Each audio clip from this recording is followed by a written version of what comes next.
You are listening to the Enormocast.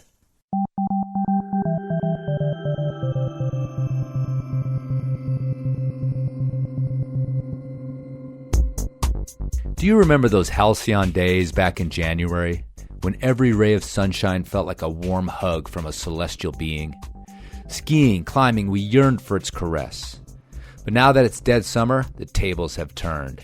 The sun now stalks us like an enormous toddler with a magnifying glass. The burning orb, the Death Star, call it what you will. Just don't be caught out at noon on some edgy crimp fest lest your feet swell and your tips shred. But Black Diamond has a way to fight back. My favorite piece of BD apparel, the Alpenglow hoodie. Built with UPF sun protection, pits for movement, a hood designed to go under your helmet, and even some sort of odor control next-gen tech to help with that sour fear stink we all work up on the gnar. Or is that just me? Is that a thing with everyone, the stinky pits after being scared?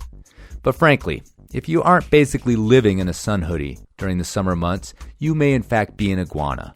But at least now, your tongue can go from 0 to 60 in 1/100th of a second. Don't just feel the burn, fight the burn, and check out the Alpenglow hoodie and all the great gear at blackdiamondequipment.com or your favorite local shop that really, really wants your face-covered business right now.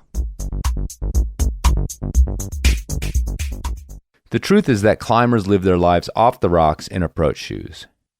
Part comfort, part performance, part signaling to that lady across from you on the bus that you and the crazy free solo guy are essentially cut from the same cloth. That's right, lady on your way to Target. Don't you know I'm loco? That's why Sportiva has invented the most versatile approach shoe yet, the TX Guide.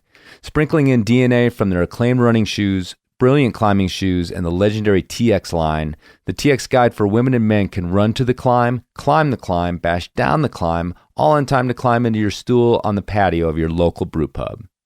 So next time your grandmother asks you for the 10th time if you do that free solo stuff, just point to your TX Guides from Sportiva, press your sanitized fingers to her lips, and whisper, "Shh, Nana, the mountains are calling and I must go," precipitating a hasty exit and one less little white lie to your granny.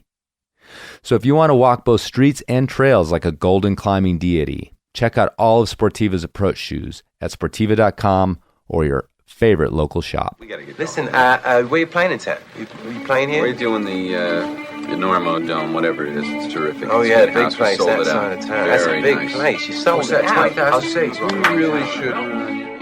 The hell are you doing? I couldn't sleep. I'm checking the ropes. There was a frayed end on your rope, and I'm cutting it out.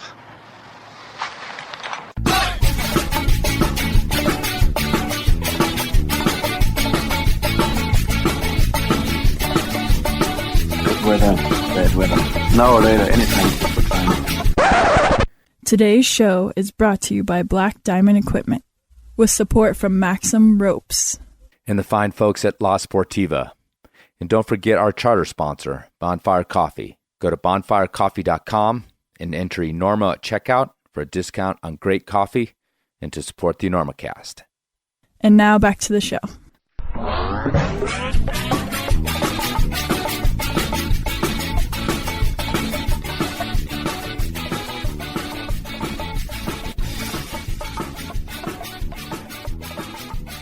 Hello and welcome to the Enormocast. This is your host, Chris Cluse. It is August 15th, 2020, and this is episode 203 of the Enormocast, a conversation with climber, guide, off-wither, painter, photographer, sometimes videographer, Mary Catherine Eden. Does that name ring a bell to anybody out there? I'll give you a minute to think about it.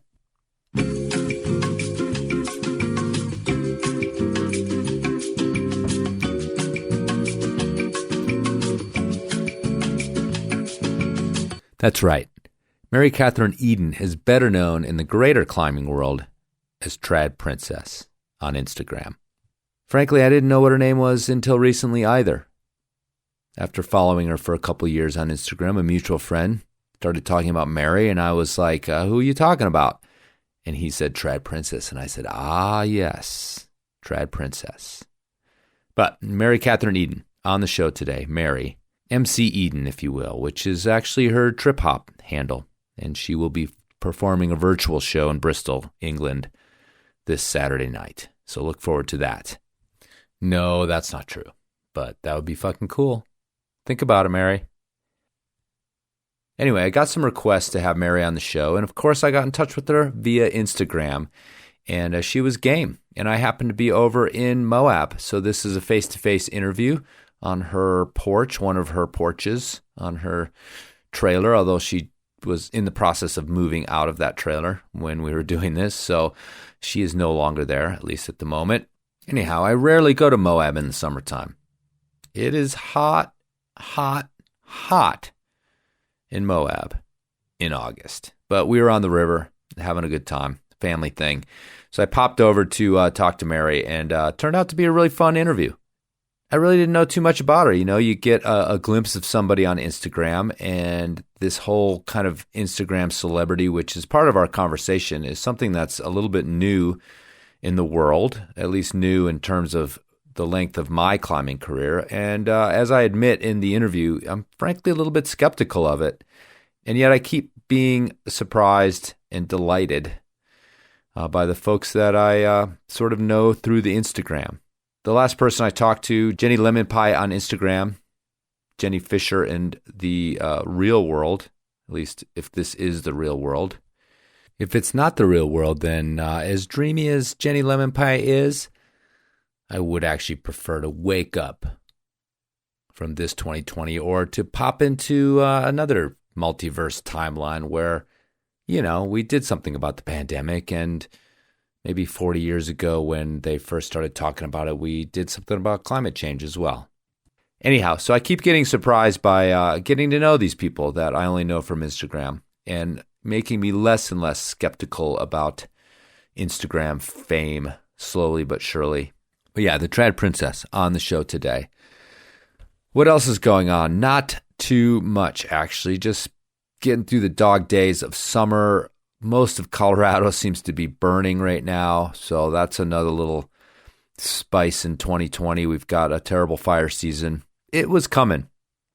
You could feel it. I mean, it's been so dry, so hot. We had an okay winter, but a very hot spring that melted the snow really quickly, and we've been just kind of getting some piddling rain, and then that just shut off as well. So it is a terrible, terrible fire season so far. I don't think anyone has been killed, either in the line of duty fighting the fire or civilians getting caught in the fire. So let's just hope that keeps up.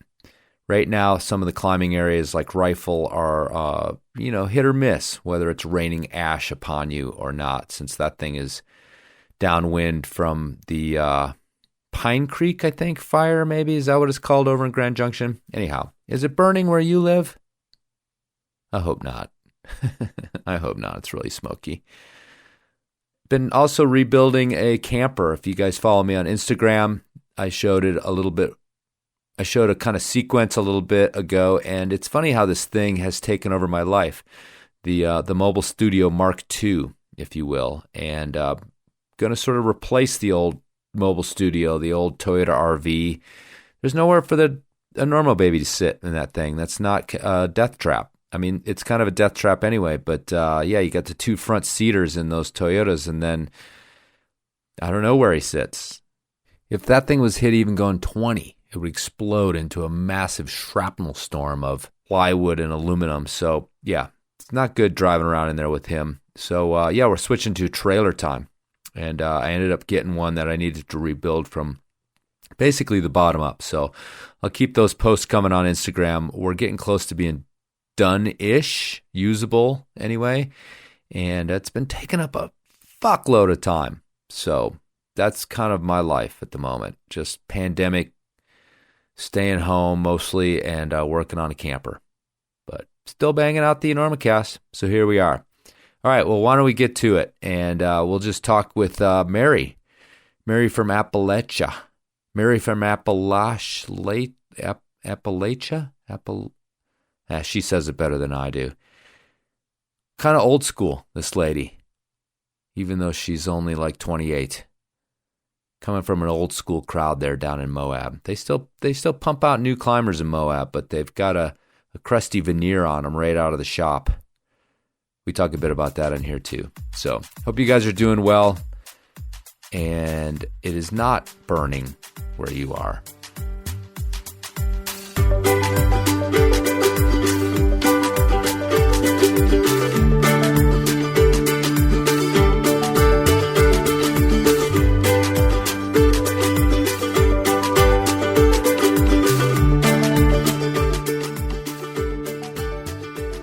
We're in Moab, Utah. This is actually back to the face-to-face. I just posted my first remote interview, 202. This the first one I've ever done remotely because of COVID, and traveling is difficult, meeting up, and other people aren't traveling. But anyway, here we are in Moab. We're outdoors. But let me ask you this. We're in Moab, Utah. This place has a ton of history for me. I've been, in and out of this place, I think, since 1991 was the first trip. And I've never lived here in the sense of having a set place, but I've spent months, crashing in people's houses and stuff like that, which I think you get a lot of visitors here like that. What's the path to just finding Moab and finding desert climbing for you? Oh, man. It's a long journey. That's all right. We got time. I'm originally from Kentucky, and I had no idea, I know this sounds funny, that rock climbing existed. I thought rock climbers just climbed Everest and scary mountains. That's completely normal, even to this day. I mean, I lived so close to the Red River Gorge and had no idea it was there. There's lots of trees in the way. I ended up moving to Moab, Utah, actually, to take care of my sister's kids. Okay. I had her 3 kids full-time when I was in high school, and she got a seasonal position with the Park Service. And so when I graduated high school, I drove them across the country, because I had been watching them for the last couple of years, to bring them back to their mother. And I agreed to stay for the transition. And, it was only supposed to be 2 months. 2 months turned into 6 months. 6 months turned into 2 years. I left for a little bit, and then I came right back. Yeah, I love this place a lot. And in that first 2 years, what did your life look like here? Oh, well, I showed up to Moab, wearing cowgirl boots because I used to train horses and was just a total horse nut. And went on one hike with those boots and never wore them again. Right. And I remember driving past Wall Street and was just taken aback, with all the people on the wall. Right. And I knew I just wanted to try that, whatever that was. And I talked to some people at Wall Street. They were really friendly. Then I went to Gearheads, and I dropped $500 on gear and a how to rock climb book, and sketchily started teaching myself at Wall Street. So lucky I didn't die. Yeah, classic story of just dropping into it. Yeah. I eventually met a really good friend of mine, Matt Pesci, and he's a rock climbing guide, and he helped me not die. Well, the funny thing, too, about, if you dropped into Wall Street as a beginner and then sort of was like, okay, all these people know what they're doing. Now you know that probably wasn't true either. Wall Street. You're just like, these people had an extra day of experience above you, Wall Street is the place where you go to witness everything that could go wrong, but it, for some reason, never goes really, really wrong. Very seldom. A little bit. Yeah, just, but it's... Yeah. What that always reminds me is that if you're even getting close to the mark on the systems, that the systems honestly are extremely redundant to the point of that. You pretty much get close and everything's going to be fine. Not 100%, but for that Wall too. Street is where I go to have a minor panic attack and don't say anything to anybody. I try not to get involved unless it's a problem. Right. Do you guide? Do you guide climbing? I do. I guide climbing. It's primarily what I do. I love it. Right. It's great. So let's go back to your path then. So you're in Moab. Yeah. You're starting to meet people. Yeah. Let's talk about like broadening your horizons. You're definitely well known as a crack person, trad climber. Yeah. Which goes with the What's territory. Right.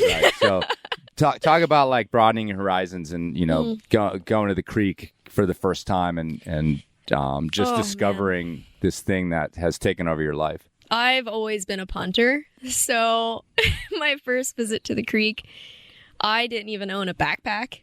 I had a duffel bag and I wore it as a backpack. Sure. To it's like a school kid. Yeah, it was. I got sent a picture the other day from my good friend Matt Pesci, who helped me not die. I actually learned how to trad climb on his set of Rigid Sim Friends. So the stuff I bought from Gearheads, and then I basically was slab climbing at Wall Street when I met him, and I tried to buy his used cams off of him because I was a dirtbag at heart. And he said he would not sell them to me. He'd lend them to me. And we'd just climb together. And so, yeah, I had this set of Rigid Sim Friends, like no backpack. And we went up to Super Crack Buttress. Oh, man. It was good. It was good fun. I look back on those times really fondly because everything was just so new. It was a sport I had no idea existed. And I loved it. Right. Like immediately. I remember buying my first set of C4s. Oh, man. Just being able to open and close it with, the two trigger fingers was just like mind blowing. Right. And I don't know. I have no problem getting gear unstuck because of learning on the rigid stems. Right. Yeah. They were hard to open, hard to pull out just because they were so old. Right. I don't know. I could have lubed them. Yeah, it would have been better. Didn't know any better. I had no idea. Right. But Rigid Step Friends in the creek aren't the worst possible thing. They're not the worst. Because you don't ever put them in, or very seldom horizontally anyway. And that's was always the thing. I mean, saying that because I also had plenty of those starting to climb down there. My hands used to be really weak. And so I remember it took me 2 hands to open the 3 size piece. Yeah, that's going to be a problem. It's like, I got to get a no hands rest here to place a piece of gear somehow. And then you're just determined, all squeezing it. I got it. Oh, I loved it. Yeah. Well, that's good. I mean, there's always been this philosophy in any sport or any pursuit that you do it on crap gear and it'll make you better eventually. I think that's true. Yeah, I think in that case it gave me a real appreciation for nice gear. I've heard it around shoes, you should learn to climb in your tennis shoes first and then you'll have better footwork. I'm like, I don't know about that one, but yeah. I had these sloppy 510 coyotes that I just wore constantly and they were way too big. And I swear when I finally switched to properly fitted shoes with an edge, I went up 2 grades. I was like, wow, this is magic. Now I'm such a shoe diva. I hike 2 or 3 pairs of shoes, different kinds for every climbing day. Right. And I started doing that because I met this other rock guide, Mia Tuholke, and she did that. And she's just this badass, So she taught me wide climbing, actually, within that first couple of years. I like that because it's easy to get stuck in a certain way that you learn in the beginning, and you keep bringing up, is it Matt Pesci? Yeah. You keep, this guy with Rigid Stem Friends. And sometimes people who learn from a guy or a girl that's got sort of that old school, I think they keep it with them. Yeah. But, it's just but. I started crusty. Yeah. I've been slowly getting rid of the crust. Oh, good. Yeah. More and more every year. Because even the shoe thing, it's I got my pair of shoes. I'm like, but they're not that great for everything. They're not. It's okay to have a couple pairs that do different I have top things. roping shoes, Chris. Yeah, totally. I have shoes that I just top rope in. Yeah. And it's such a diva.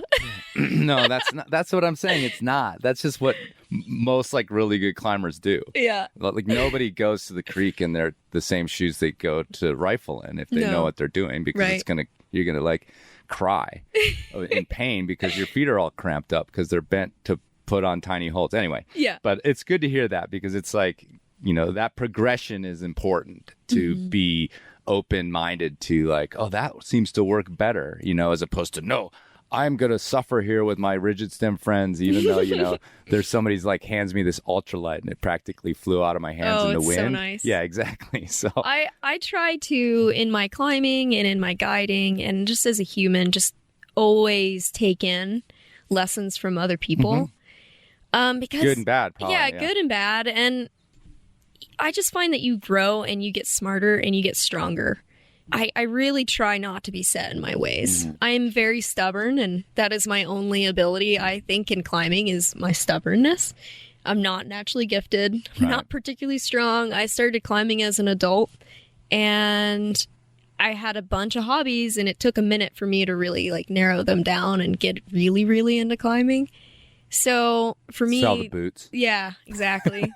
For me, the more open I can be and just take it in, and learn from others, because they've already figured it out. And if I can just skip the years of suffering and just take the answer now, I'll do it. Bingo. Exactly. Yeah. Some things, I mean, that even translates to how I climb. Some people are very insistent on only the on-site when they go to a new area, and I try to travel as much as I can around work and life. And I always love to go to new places. And some routes I'll see a picture of, and I definitely think like, oh, I'm going to try to on-site that. Like I save it. But a lot of things, I just don't care. Right. And so if I have like an expert there or a local or somebody that's climbed it before, I'm like, what's the beta? And they're like, oh, don't you want to on-site it? I'm like, I don't care. I'm on vacation. Right. What's the gear beta? I don't want to get sandbagged up there. Like, for me, on vacation, I got maybe 3 days here. I don't want to have to do this route twice. Right. Yeah. I'm not that good. Like, I want to set myself up for success and have a good time on it. Sure. Have fun. Well, I mean, it's also like you just said. I mean, why I always have to do it this way. It's like, see a route, get the feeling you want to get from it. It can be badass on site, whatever you want to do. I'm reminded, like, in my early days in the creek, I saved a coin crack, which used to be rated 12A. It probably never was actually 12A, but it was rated that. So I had this in my mind. It's getting to be 12A with how greasy it is. That, and I think it was a quarter of a man. Like, with these two routes, I'm like, I'm not going to touch those. Right. And on my birthday, I don't know which birthday it was, but I was like, that's the day I'm going to like go and do those routes, and I had this all built up, and the end of the story is I didn't on-site either one of them. Yeah. So basically, like, my birthday was like this great big disappointment. Oh, and then I was just, sorry. but after that, I was just like, why did I do that? Like, why did I build up all this like angst about it just so I could fail? And like, and that's when I kind of, again, like, as you said, I'm trying to get less crusty. Yeah. I'm on an arc back to crustiness, but that was like, it's a cycle. That was on my way up towards like, it's like a moon phase. Yeah. Now as I grow older, I'm just like, oh, all these kids. But yeah, so it's like, I'm like, why did I, kind of sort of end up ruining my experience in a way of like putting all this weight on this thing. I mean, I get it. It's like a challenge too, but the date and everything also made it stupid. Like, if you want to on-site something, great, but don't like, okay, March 25th, 1996 will be the day that I do it. No, just like do it when you feel good and you're ready to do it, kind of a thing. Now, on the other side of the coin, I definitely refuse to touch certain routes until I can on-site them. Or till you're ready. Yeah. But I don't have a date. Mm-hmm, you're right. Exactly. I have a feeling I'm waiting for. Right. Basically a feeling of like, I'm ready to get my feelings hurt. Right. I'm ready to get my heart broken again, Chris. Right. It's and like a country song. Yeah. Climbing would make a good There's some country themes and all that sort of stuff. Yeah, for sure. Like I was saving Big Pink in Vitavu for a flash. I couldn't call it an on-site. Just there, because I accidentally walked up to it and like watched some people climb it when I first went to the VU. Right. I thought it was the 5.6. Yeah, that was so funny. I was, like I said, I'm total punter. Right. And I just remember like racking up while like I watched people climb it and they struggled on it. And I was like, oh, okay. And they finished. And I like racked up looking at it. And I like walked up to start it because I thought it was the 5.6 because I was reading Mountain Project on my phone.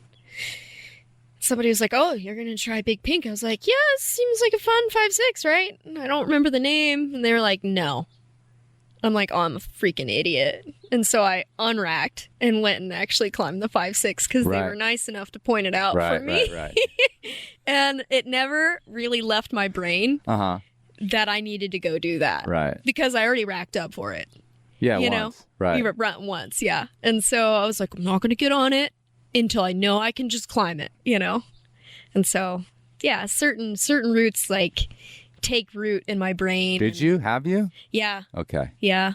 Did you fire it? Yeah. Okay, good. Yeah. Awesome. It was How hard is that? I don't know anything about it. I don't know. I don't really want to assign a grade to it. What was the original grade? Just what was it? What's it rated in the guidebook? I think Bob Scarpelli called it like an 11B, okay. but it's apparently like a 12A. Oh, okay. Right on. Yeah, it was my warm up. You get the on-site. I mean, how many years was between? Like 5. Right, and you were a 5.6 climber then. Yeah. Well, I don't know. I'm gonna go. I see. Like I said, I'm trying to become less crusty, so that definitely the crust in my brain is like, no, it's not an on-site. Okay. I know technically it's not, but like, you know, whatever you saw happening. I had no idea. Right. So it's not like you were like, oh, and that's an invert. Oh, I can see how they like, you know, twisted their hips and just, you know, was putting their foot against their hand right there. You know, like, honestly, Chris, they're not upside down.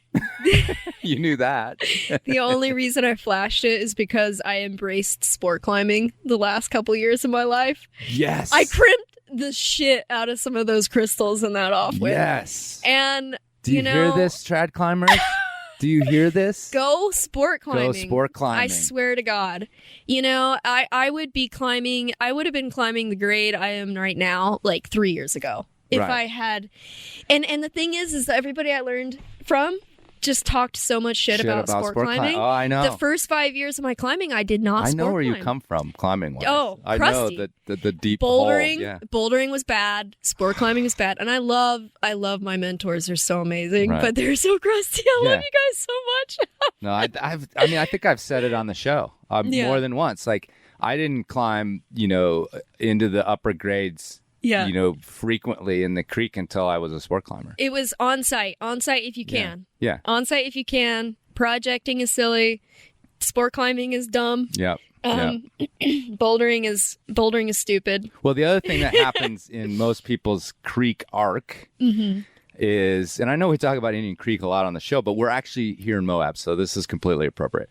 So is that you basically like, you spend your whole time doing that, which is good. You're learning to climb. Progress. Well, and also you start to, not run out of routes because there's that many, but you get to this point where you're like, what about that really thin, heinous thing right there? I'm tired of lapping this thing. And then you kind of have to bring sport climbing to bear because those, obviously you try to onsite them or whatever, but you're going to get to a point where it's like it becomes a project. Oh, yeah. And that's why I'm always just like, Indian Creek is sport climbing, you guys. And everybody's it really like, no, is. it's not. But at the hard end, it is. At the hard end, it is. And I think I started to get a little bored at Indian Creek a few years ago. Wait, what? When... because Totally. I was plateauing. I think I've had this conversation this week about that. Yeah, I was plateauing in, I think, the 5'11 grade. You know, I was like really solid in that grade there. You're just cruising them. And I was doing lots of towers, and I was having a good time. Mm-hmm. But I didn't want to hike a rack of 6 pieces of every size up to the wall so I could go cragging anymore. That sucked. Mm-hmm. It just was so silly in my brain. I wanted to pick out a route that was not my style, not a good size, and just like hike a specific rack up for it and just work that route. Yeah, totally. And those routes that I started to like get really psyched on, they were very sporty. They were maybe a bit boulder, there was maybe a boulder problem in them, or they would just rip your fingers to shreds, or it was like a stupid off width, and that would just be enough for the day. Right. I re-fell in love with the creek hardcore. Totally, yeah. And that's where I think like the beauty of Indian Creek is. It is the sporty finger cracks. It's the weird inverts. It's the dusty vertical blue collar off with, it's the weird roof. Well, it's funny because the talk is about how, that climb has like 50 feet of perfect hands on it. And you're just boring. like, I know. yeah, great. Yeah. So does that one, and so does that one. How is it different? You know what I Yeah, equate that with? Yeah. Fucking jugs on a sport route. Right. Like, yeah, it's fun. Yeah. It's great. But I've climbed a million of them. Yeah, right. And to me now, it doesn't do anything for me.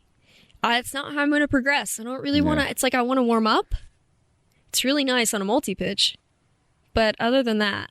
Yeah, but you're supposed to zen out and like sorry. go and climb like just whatever and not worry about it. And like, I don't know. Well, here's the other funny thing that happens, and I don't know if this happened to you, but then you're there and you're there with the big group of people and you're camped out and like, and all of a sudden I'm always like trying to, subtly manipulate the crew to the crag I want to go to. So everybody's like, hey man, where should we go? I'm so guilty and you're just of that. like, maybe we should go to Optimator. Because my everybody's project's like, over man, there. we were there like 2 days ago, and then and then you move to a different part of the crowd, and they're like, where should we go really? And you're like, how about Optimator? I am so guilty. Okay, so I am extremely guilty of making friends with people who are out of towners. And basically what I do is I find somebody who's freaking stoked. I'm a stoke vampire. Right. I climb better when somebody's psyched. Yeah, of course. And it doesn't. Oh no, it's great when someone's like a total like lump, and you're just like. I feed off of it like a freaking vampire, So I got to make sure they're happy and like stoked. And what I love to do because I'm lazy is find somebody who's stoked who gets tired of camping, and then I offer up my driveway for the spring. Right. And I'm like, yeah, just like park in my driveway, and like then we could just climb every day. Right. So, yeah, and that's good. I mean, do you have them submit their resume before you let them park here? No. You're like, oh wait, that's No. too hard. Oh no, ooh, this guy climbs way too hard. No, you're not. You don't get to stay here. It's kind of like all jokes and good fun. Right. No, I'm just kidding. I'm actually like a super punter. Like I'm a shitty climber. But You keep saying that. I like just to get out a lot. Yeah, you yeah. know. This place is a revolving door of visitors. Right. And, we just have people come here and stay for long periods of time. Mm-hmm. Like Devin Finn will show up at this place like a stray cat. He'll just show up in the yard with his haul bag full of climbing gear. And, the roommates and I are like, oh, hi, Devin. You put out a bowl of milk. Yeah. And then Devin will stay for 4 months. Well, there you go. Yeah. Psyched partner. Yeah, So, exactly. yeah, Can't have yeah. anybody more Right, psyched. right. And then Tom and Pete, they each get a porch. Right on. So we're sitting at this super shitty trailer right now, and there's a porch on the side and a porch on the front. And they each select one porch, and they refuse to sleep inside the trailer because I think they don't want to hurt my feelings because That's nice. it's really shitty inside. Oh, okay. Yeah. The shop's closing up though. Yeah, I'm Yeah. going to move to Flagstaff for a season. Okay. So Just a season though. just a season, and then we'll see. Right. Yeah. So nobody come looking is what I'm trying to say. All these guys are like, Oh, I wonder where her address is. Their resumes are guys we've and had girls. tents in the yard. Right. Yeah. I mean, it's a nice place for that. Let me go back to the beginning a little bit. There was an interesting thing that we just kind of blew past is the 3 kids, Okay. raising 3 kids, and or being responsible for them, the situation as it were in high school. And I just kind of want to ask a question because now you're definitely a self-identified dirtbag climber. Super psyched. You just want to climb all the time. Little or no responsibilities besides walking the giant rack around. I can't walk that thing around. Talk about that little bit of a transition. I mean, it was a little bit of my eyes raised up when you're like, yeah, I was in high school and I basically had my sister's 3 kids. So how is that like transition mentally or, from someone who's basically living like an adult, it sounds like. I mean, I don't have 3 kids. I have 1 kid and it's like more than enough. And, part of it like a walking away, like, wow, that was really heavy to this new life. Or have you ever thought about the arc from ultra responsibility to the way you live now? I do think about it. I think, so I guide full time, and I get called in clinics. Everybody on multiple clinics by different people have jokingly called me mom. Right. They're like, okay, mom. And climbing partners have done that to me too. They're like, all right, mom, and I don't mean to mother people. I really try not to. But when I was 15, I just had, all these kids. Right. And it's so hard to be like a very young person and not know what you're doing at all. To like, all of your free time is kids. I didn't do any like after school activities because I had kids. I didn't go partying because kids. I didn't go away to a 4-year university because kids. I went to school online. And I had them until I was about 21, so, and the youngest, she's special needs. She's blind and, she's special, right. And that's why I had to be there. Right. It's like she was too young to be, she's now in the school for the blinds in Kentucky. So that's really good. And she's getting, more help. I had no idea what I was doing.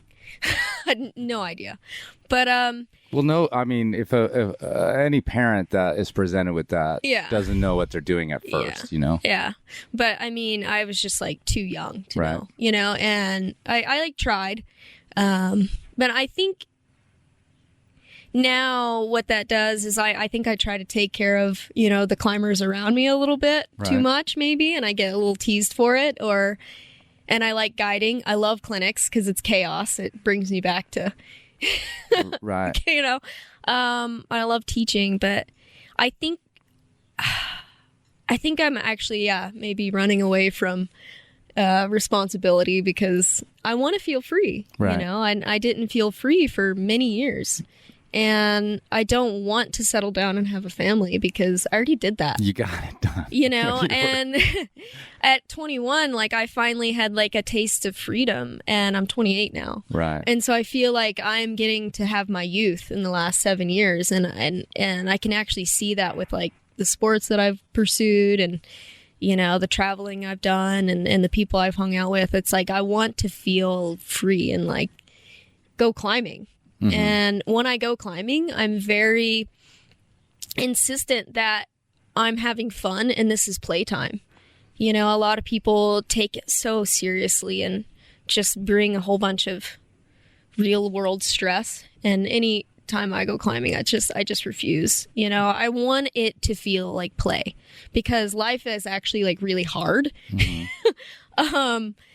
And it can be so much harder for a lot of people, especially if circumstance with life or they have to take care of somebody or, maybe their health isn't good. So the fact that I get to be, free and go climbing, which is the most pointless sport ever, is just awesome. And I'm like grateful for it, and I love the girls. I love my girls, but it is nice to be a fucking dipshit in the desert, and go stick my body into cracks and not have to think, right. Or travel and go climbing. And, I really enjoyed 3 months of sport climbing in Europe.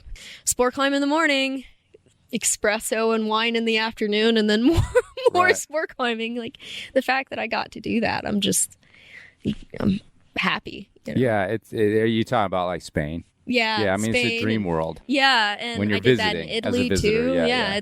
It's, but I try to make as much of my real life like that as possible. Like I still work, I still, put in the time, but, any vacation I have, any free time I have, I'm going climbing.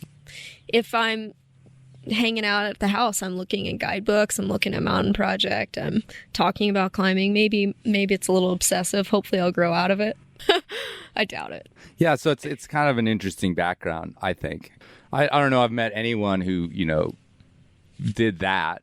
And in climbing, I for sure haven't, someone who I come is from, sort of responsible. Like Appalachia, right. like my family's very poor, and so we kind of had to like stick together and make things happen. It's just a different world when you come from like, a family like that. Like, you really do have to stick together to take care of one another. Right. Right. Well, it's also cool that you you did find a way to Run away? Well, you can. I mean, honestly, like, it's a matter of semantics. Yeah. Running away, implies just like some unclean, maybe break that was that left destruction behind you. I don't know if it was like that. No, it was time to leave. Yeah. You know what I mean? Or it was time to move on with your life. And I think that, I've seen climbing do that for people, not in your specific circumstances, but whatever it happened to be, that it was like, oh, I have this avenue of passion that I can use to sort of do something different. But it's not like, oh, I found drugs and that was what got, there's paths, and like, this is I think a really good one. It's a noble pursuit in a way. And thanks. It the brings girls you into are the freaking outdoors. adorable. Yeah, and so they're it's like, adorable. Yeah. So it all works out. I mean, I know at least one other climber from at least the deep south, which is a little different than Appalachia, but of similar, like, I had to get out of there, and this is what my family's like, and you're just like, whoa, dude. Yeah. And it's a different thing, like the deep south versus Appalachia, but it is. I say that all the time. I'm not Southern. No, it's I'm different. Appalachian. Yeah. And like, I grew up in a holler. Or the driveway, it's probably bolted now, dude. Your holler. Our driveway was a logging road a mile long, right? And you needed a car with clearance to get back there. Sure, it's legitimately in the woods, Mm-hmm. Yeah, cool. I'm really grateful for the childhood I had, because it was just the middle of the boonies. There wasn't really any neighbors, and it was just like undeveloped woods. And it was awesome to be like a young kid in that. Lonely, right? Until the girls came around, but just really awesome. Well, and going back to totally not a suburb, right? To running away, breaking free, whatever, moving on, any of the words you want to use. I mean, that part of the world and part of the country, like I mentioned drugs, and it's like, there's a lot of problems in all directions down there for young people. And the fact that, whatever it was in your makeup that kept you either away from that or, again, a way to skirt it and get out of there, honestly could have gone I'm really too badly. uptight for that. Yeah, but you know what I'm saying. I mean, you know what, is happening to those parts of the country a lot of times. So it does. But that's I think it's cool, and I'm glad we went back to it and got a few details of what you were talking about when you're like, I was taking care of 3 kids when I was 15. I was like, on my notes, I'm like, we gotta circle that and come back to it. So, but let's move to a different place. So, Tradprincess. Let's talk about Tradprincess. Oh man. Funny because it's like I, became like most people who you have a public persona on basically on Instagram. I wouldn't even say it's anywhere else than that, but that's my first awareness of you. It's like all my climbing every suggestion Instagram makes to me is another climber. So, and I'm pretty much like follow. So here's this woman, Tradprincess. I didn't even know your name, I think, until Tom mentioned it to me, either during his interview or around our conversations while he was staying at my house. I was like, oh, Mary. Huh. Oh. Okay. And then, I looked it up, Mary Catherine. I'm like, ooh, there's a nice, religiously based name, it's totally awesome. But anyway, so that's like kind of, and in my purview and in my world, that whole thing is a new thing. This person that has this persona. So let's talk a little bit about the good and bad of that. Oh, It that's probably, a can of worms. My guess is that it was organic. It was. It's like, I got an Instagram. What is this Instagram thing? 5, 6, 7, 8 years ago. I'll start going on there. I've got my handle, Tradprincess. So there's a few things. Yeah, that let's led talk to a little bit about that. So I'll start with the name, I guess. So I mentioned mentors that I had. Matt Pesci. I owe him so much, for teaching me and being kind and wonderful and freaking amazing. How many people get taught by a rock guide? Like and free. then Like, for free. he's Then giving I it got away for free. exactly. Yeah. And then I got taught by a second rock guide who is a woman, a freaking rock star, Mia Tahoki. If you look at her mountain project, Princess Mia, she talks so much shit, and it's amazing. She's so sassy on there, and like I said, I spend a lot of my spare time looking at guidebooks and mountain project, and I am more of a viewer than a participator. And so I would just read her crusty comments and just laugh, you know. She just was just like really good. I just wrote that down because I don't think I followed. I gotta find dude, her. Yeah. Mia's great. And she's just so crusty and so funny, and she's European, so she's really good at being sassy and just giving people a good wind up. And I love a good wind up. This is why Tom and I get along so well. We both love a good wind up. I learned the word wind up from Tom when we talked. What that was, what that love meant. It. I just really love it. You know, Getting people wound up. It's never malicious. Yeah. It's just funny, you know, like I love to observe. Mm-hmm. So maybe it's because I took care of girls for so long. You know, you watch the monkeys, you know, you're just like, oh, that's entertaining. So I chose the handle Tradprincess as an homage to Princess Mia on Mountain Project, you know? And I was making fun of myself for only wanting to climb cracks and only wanting to climb trad and not really embracing bouldering and sport climbing. And so around that time, I was coming around to the idea that actually I needed to start doing those things if I wanted to get better. So I was like, oh, I'm a freaking trad princess. I'm like Princess Mia. So that's kind of why I chose that like handle. And I really didn't think anything of it. I just thought it was like a funny joke, a little like respect to Mia, and, you know, a little making fun of myself, which those are all things that I love to do. And the other thing is I didn't get a smartphone until 2015. And I remember getting one. I had like a flip phone, and, I was a big fan of my Atlas and refused to use like GPSs and stuff. I was just so fucking crusty. Sorry, I cursed. Cursed. Oh man. But like, you know, and then I remember I got a smartphone, and then I kind of came around to the idea of social media, and I was kind of crusty about it. And I got this really awesome roommate named Jesse Wheeler. And he had an Instagram, and I kind of had one too, but I just put pictures of horses and dogs on there. And I think I was going on some rant about, you know, Instagram. And he made a bet with me that I couldn't like make a nice Instagram. And I was like, I bet I could, because I'm a photographer. I was also a painter, you know, and a climber, and I was already traveling and doing my thing. And I was like, I bet I can. And he was like, I bet you can't. I was like, I bet I can. We bet a cam on it. And so then I was motivated. Did you have to get like so many likes or something to get the cam? I guess. What were the like parameters? There wasn't any like solid parameters, you know? But I guess like. He was like, I'm going to give her a cam. Yeah, he's like, I bet you can't like make an all we said was make like an Instagram, I guess. I guess it would be meaning like a popular page.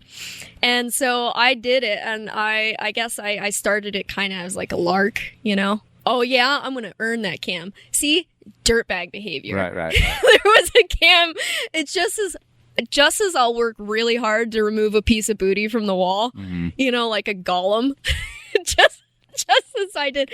But I found it to be a really nice tool, which surprised me, and that's why I didn't stop it, you know, after that year. And I won that cam, by the way. Yeah. You know, and I made sure to pick the biggest one. Oh, you got didn't to choose. Specify. I was about to say, was it like a used TCU he found at the base of He did not specify, so I got a number 6, because of course, you know. Really? Yeah. That's mean. I know. Well, I'm not.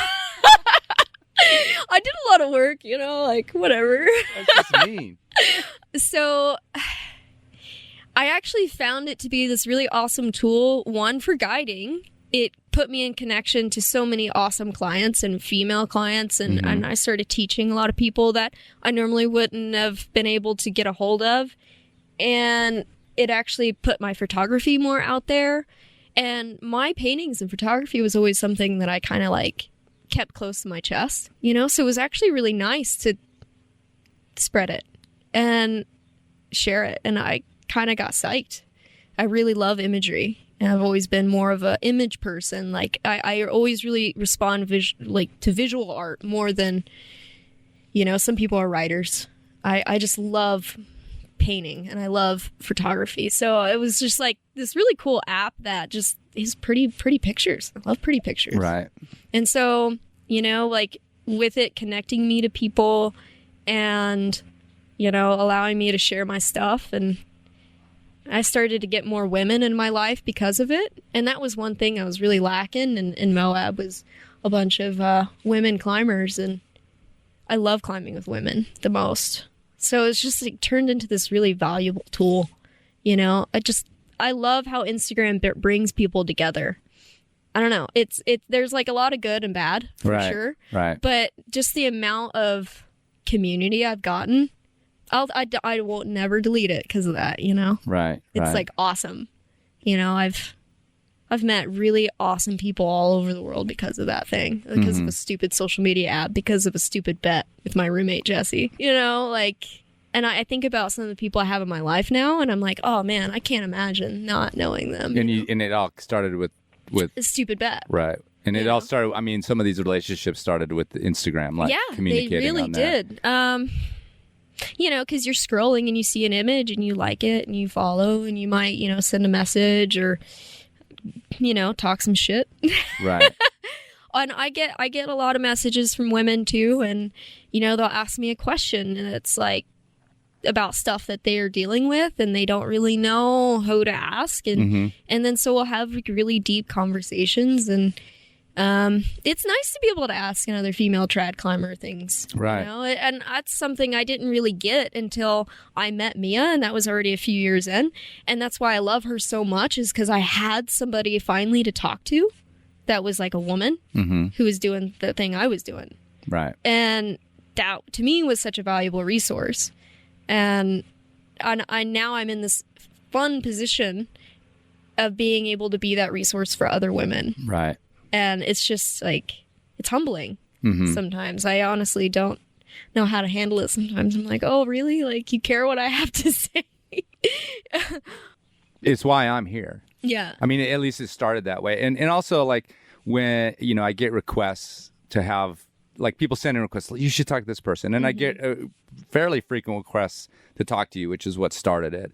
I think I messaged you on Instagram because obviously I have no other way to talk to you. But it's funny because it's everybody's like, you should have Tradprincess on. Get Tradprincess. Get the Tradprincess, Oh, man. And so it's like you have this public persona that's based on that. Because I think if I quizzed all those people, the same quiz I had was like, what's her first name? Oh, man. Before they'd answer, they'd have to scroll to your profile and be like, wait, what is her name? And it's Mary. It's Mary Catherine. I get I get really shy about social media, actually. Well, that's funny that you say that, because that's what I'm talking about, is you have this whole thing. Yeah. I am crusty. Right. I use it for my photography. I use it for, kind of like a public climbing journal. And I love that it connects me with people, but I'm actually kind of introverted. I'm like an outgoing introvert, so. It's common in climbing. Yeah. So, when I don't actually think about the amount of people that are on my Instagram, I don't actually think about it that way.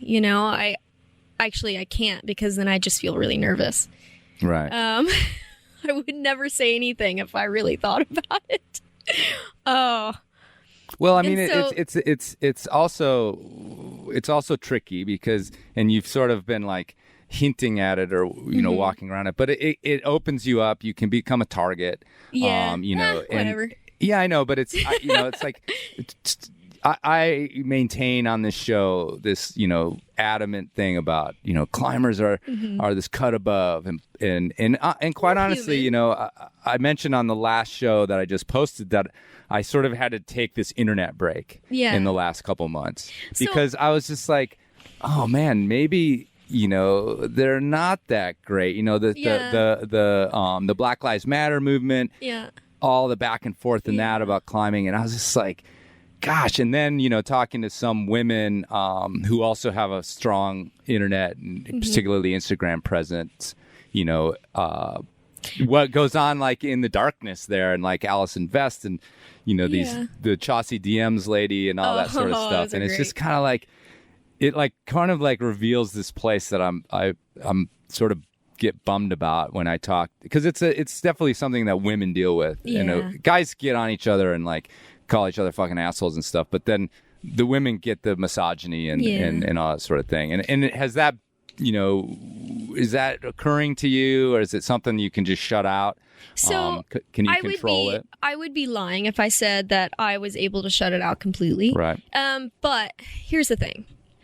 I don't give a fuck about Instagram. And maybe you would think that's surprising from somebody that's such an Instagram sellout. Right. But maybe that's why I'm like good at it, because I don't care. Mm-hmm. It's a fucking social media app. Right. I don't care. I didn't even have one until 2015. For me, it's a tool to use professionally so I can teach more people how to climb, and so I can promote my photography. Mm-hmm. And like, I've been really trying to get into like videography too. I'm rubbish at it, but I'm getting better. I love storytelling with images. And so I don't really care about Instagram. And so it doesn't really like bother me.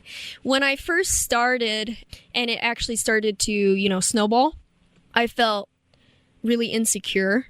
Because I was really owning the fact that like I was a photographer, and I was taking more time in my climbing to take photos. Like I was setting up fixed lines and photographing and asking my friends to let me photograph them, and and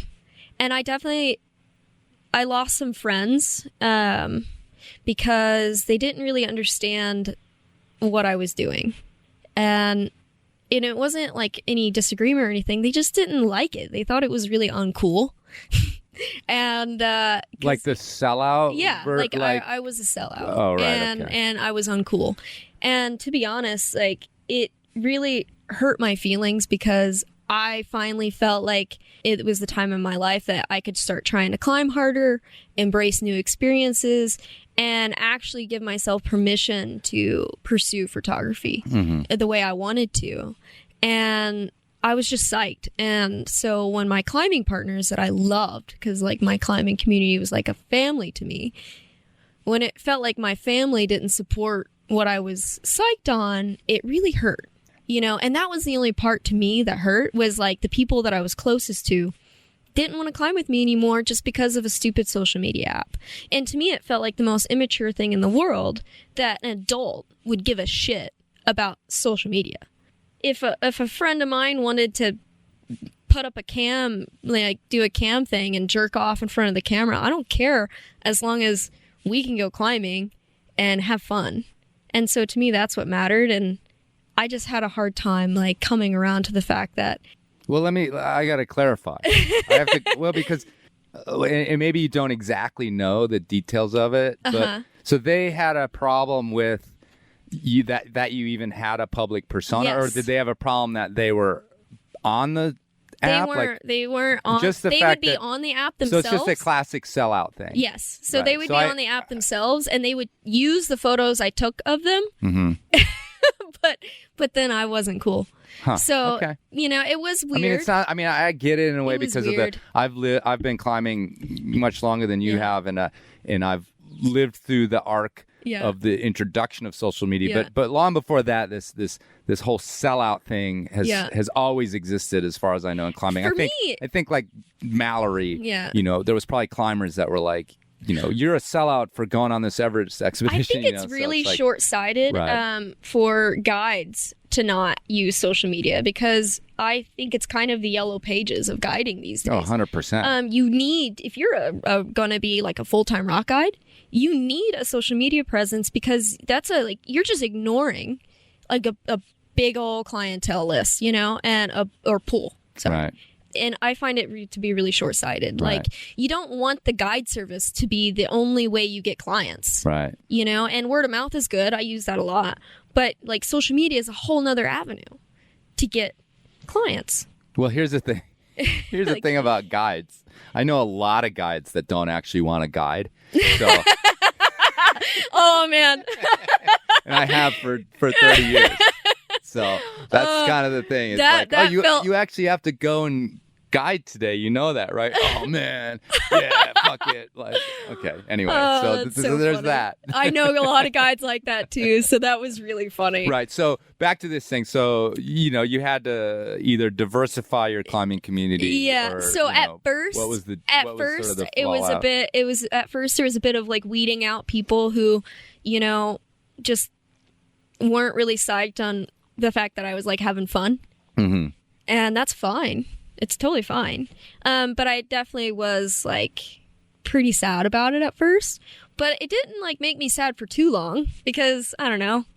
Like life is short. Like I'm not going to waste my time being sad about silly things. So, and I did develop like a thicker skin, But I would say, I guess the negativity on social media, like that hasn't really ever bothered me because I would say I get the same amount of shit that I did when I just first started climbing. Right. I would say statistically, I get the same percentage of negativity and misogyny that I did when I first started. It's just that the pool is bigger. Right. So I don't think climbers are a step above. I actually really don't. Humans are humans. Come on. Help me out. People are people. People are going to be, there's going to be, no matter what you do, there's going to be somebody who doesn't like you for the way you are. No matter what you do or what you enjoy, there's just going to be somebody that doesn't like the way you look. There's going to be somebody that doesn't like the way you smell or the way you talk or the sound of your laugh or just your outfit. They could just, there's always going to be somebody unhappy with like what you're doing. And there's always just going to be that percentage. And then there's also always going to be the person who enjoys just being a contrarian and just likes to, provoke you and see if they can get under your skin. And that percentage of people is just the same. You just get exposed to more of them when you make yourself more visible. Right. I'll sort of... I'm Appalachian. Right. Like Appalachian Hill people, they're kind of like scary. Like they don't care. I'm glad you said that, and I didn't say that. You're allowed to make fun of your own people. I make fun of I'm not going to make fun of. I'm not going to go in from the outside, dude. So, well, I will admit that as someone who's climbed for 30 years. Just because of that, like my little toe is crustier than you'll ever be. Oh, right? awesome. Because everybody were your mentors. That was just the prevailing attitude, right? Yeah. The same attitude those early mentors had. But the Enormocast actually has kept me pretty... I mean, it's one thing, honestly, I think that's really like stopped the usual crustification of getting older in climbing. Yeah. And I have a lot of friends who are super crusty and it's getting worse, right? Yeah. The get off my lawn kids kind of attitude, which I joke about, but I actually don't really have because of this, because I'm exposed to so many climbers. And I'll admit that like the beginning of social media as this platform for climbers, their notoriety. Yeah. It definitely rubbed me the wrong way. Mm-hmm. So I'm going to just, like I said, it's like I'm coming clean. Like I can be like that a little bit, or at least, in the beginning. Yeah. But to be honest with you, like a lot of these accounts, yours included, like win me over. It's like there they are. They're popping up. And I'm like, oh, this is legit rad shit. Like not every photo is below the piece of gear with the rope tight, like, or whatever, that kind of stuff. And so and again, like I'm just like a little suspicious, but more and more like your account and other women's accounts, because I talked to old Jenny Lemon Pie too this year, who I didn't really know. I knew a little bit, and then I'm just like, well, if I'm judging these accounts, for all I know, they're just like these women. Mm-hmm. It's just a way in which to sort of express yourself, and it's not necessarily bullshit or not bullshit or whatever. Yeah. So, it's. And I guess I'm sending this out to a message of the crusties like me, like, get over it, give it a break. And it's again, a silly it's just thing a to silly be upset tool. about. Yeah, absolutely. 100%. Like we have who so cares? much that we actually need to be upset about and like need to be worried about, that if you're an adult being worried about social media, like you kind of need to check yourself a little bit. That I hate this phrase. It is first world problem. Yeah. Like, I don't know. I guess it's maybe because I took care of like my niece. She has special needs. Like, she's never going to be able to have like a normal life. Right. That deeply upsets me. You know, she's never going to be able to be independent. You know, that to me is actually upsetting. Not social media. Yeah. Not some like troll behind the keyboard that wants to feel cool for a few seconds. You know, like there's actually things in my life that I'm like, this is very sad, Right. you know, about this other thing, because that is Right. so small. Right. Right. You know, and maybe you're lucky if you get to be upset about social media, like it's a big thing in your life. I actually envy you, you know, because man, you're fucking blessed if that can occupy like a big space in your brain, you know, like that's cool. You know, not exactly, but you know what I right. mean. No, I though? know. I Like, get your sort of analogy yeah, there, like, but yeah, it's like that's cool, you know. yeah. In 2015, I think, you know, I started really, you know, I didn't really start trying to actually climb hard because I loved climbing, but I was more of like the adventure climber. I just wanted to do summits. And so I was going to get good enough to just do summits and do bigger stuff. But in 2015, my parents, their house burned down on Christmas when I was visiting. And they didn't have like insurance. They're Appalachian. They were poor. Like they heated their house with like a wood stove. And so like the insurance for fire, if you heat your house with, it was too much. Anyway, they ended up losing everything. And like I was there and I just like watched it happen. And there was like nothing I could do about it, you know? I didn't have the resources to really help them out, you know? They had to completely start over in their like late 50s, early 60s. And they had already worked so hard their whole life. And it just was hard to watch. And I was really depressed with the frustration of not being able to really like improve their situation. And I went and I volunteered with the Park Service after that because I was so desperate to like do something, you know? And when I was volunteering, I volunteered for 6 months. I just like started trying to climb harder and I was fucking angry, you know? I was like angry and I wanted to like make a difference. And then I also just wanted to like punish myself physically. And I got really focused into climbing and started trying to actually climb harder and better. And like that has just like continued. So I would say, you know, when people ask me like how long I've been climbing, I kind of have like a funny thing. Like I've only been climbing, you know, 7 years, but I don't think I actually started climbing until the end of that year because that's when I was like, I kind of gritted my teeth and put my head down, you know? And that's to me like why social media doesn't fucking matter. Because there's people that lose their homes, you know? There's people, like, Black Lives Matter, you know? Like, people die, you know? Our healthcare system in this country, it's awful. Like, there's actually things to be worried about. The fact that, like, climbers can sit around the campfire and, like, shit talk, like, social media and, like, have the discussion whether it matters or not is just so privileged. Right, right. What was the resolution? How is your parents doing? Oh, man. So... It's actually just ongoingly depressing. Right. Oh, gosh, I'm sorry. It's okay. Maybe we don't go there. No, well, it's actually kind of funny in a very Kentucky way. The bank had insurance on, like, the property that the place was on there was, like, a lien on it from the bank. And when it burnt down, they didn't have insurance on it, but the bank had insurance on it. So the bank collected and then foreclosed. Oh. And so in the middle of this, big, because it's been passed down through generations. So it's like 800 acres of just like land that's pretty much worthless. There's like 2 acres where their house was in the center of it that the bank foreclosed on. They didn't have the rest of it. They just had the 2 acres. And so my dad had started to build a shed. And after the fire, they literally turned the shed into like a tiny home. Right. And then when the bank foreclosed, he hooked the tiny home to a skidder because the bank didn't own that. And literally dragged it a fucking half mile onto the property that the bank didn't have control of. This is some Kentucky shit, dude. Right on. Yeah. Fucking dragged that shit. And, you know, they've been rebuilding. Okay. It's like they've come a long way. Are there any crags there? Because they could start a climber. They could start a climber ranch. There actually are. There's a really good big money in that. There's a really good couple of crags on that property. Yeah. Done. Right? Climber ranch.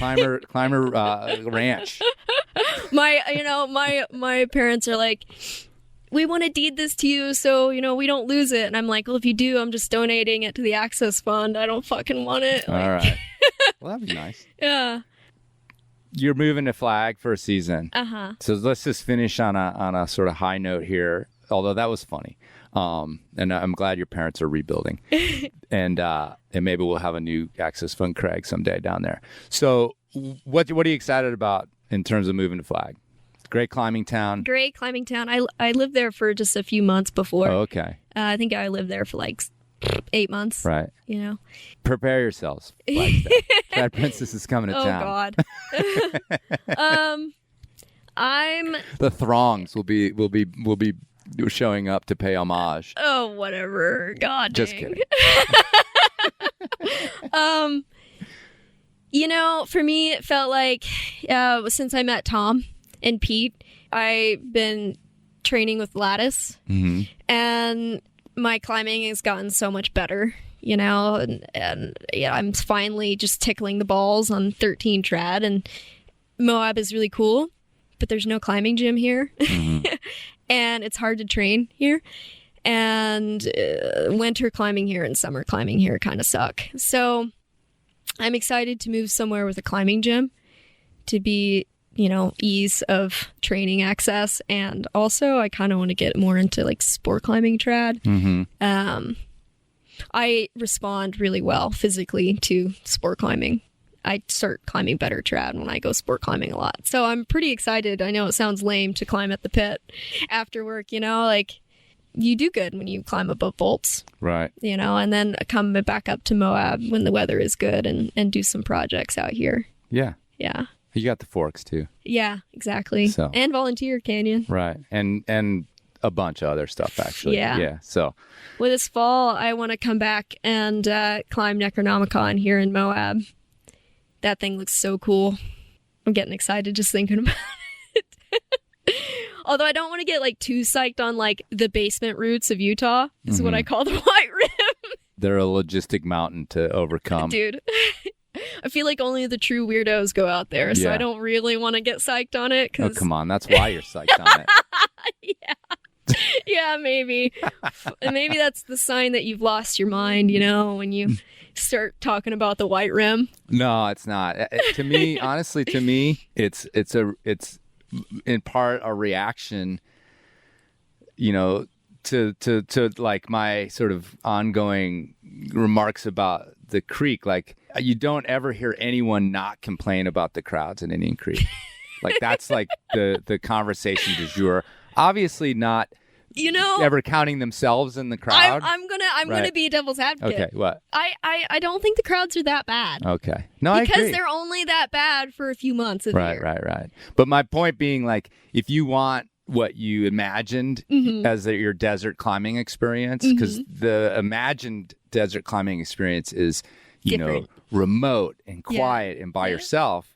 That's, I think, like, there it is. And that's what everyone says about any crowded cliff in the world. It's like, well, if you want to go be alone, you just have to work harder. Yeah. And the White Rim is working harder. Because, there's a billion freaking bikers out there, but you can't see them because you're underneath the ground. The basement of Utah. Basement. Yeah. So it's literally the freaking basement. Yeah. So I think it's just a natural thing to be wanting to go out there. And the weirdos go to the basement. And I mean, even like when I started climbing, and going out to Standing Rock in something like 1995. Standing Rock is so awesome. In like 1995, it had been honestly climbed like 16 times or 15 times, when we first went out there. So that experience out there is special. It is. The upside downness of it and the like climb one side and then step off on the other side is weird, is the weirdo climbing. But everything else about it is what people dream of for a desert climbing experience, I think. Yeah. Just that's it. You feel out there. You don't see anything but maybe a stream of an airplane go by, And that's like, I think it's super special out there. Now, Totally. the climbing is super weird, right? Yeah. But yeah. So I there's nothing. I mean, I think it's just natural to want to go out there and climb. I haven't, but my life is not conducive to, disappearing into the desert right now for into the basement for a week. So. The climbing is logistically kind of a pain in the ass. Oh yeah. Down there, and I'm lazy. That's why I haven't done a whole lot of it. Yeah, you hiked 2.5 hours to an off with. Some people. You're not lazy. I am extremely lazy in certain ways. Right. Like a stone. And once it goes down the hill, it's going. Right. But like getting it to go is maybe a little hard. Yeah, there's just a bunch of stuff I'm psyched on for this fall, as long as, the pandemic allows. Yeah. Of course, if it doesn't. I did spend 9 days in Vitavu this summer. Right. And climbed my little heart out, which was real fun. And your skin off, it looked like. Yeah. I I finally got the palm skin back on my right palm. That's neat. Right on. All right, well, listen, thanks for your time. Thanks. And thanks for lending us your porch to yet another climbing endeavor. Well, hopefully I can do this again when I've actually done something cool. Oh, come on.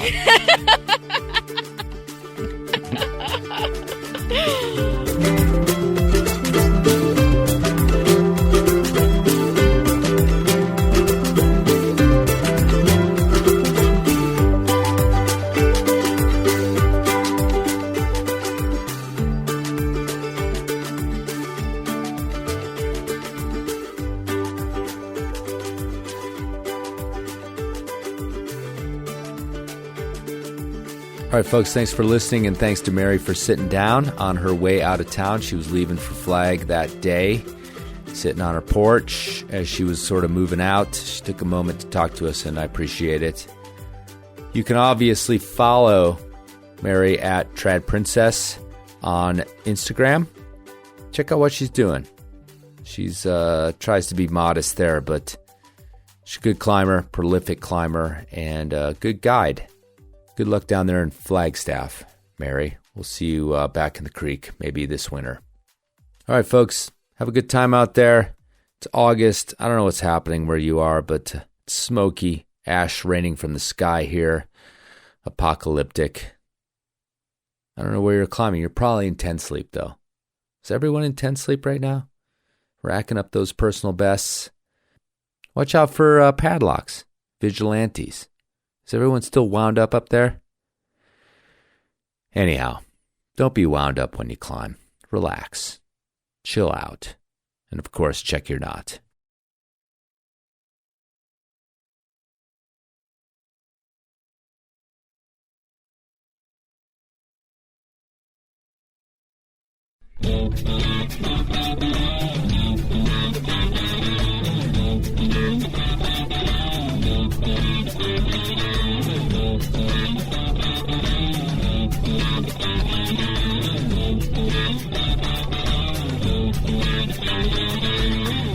If I were to ask you what your philosophy of life or your creed, what would that be?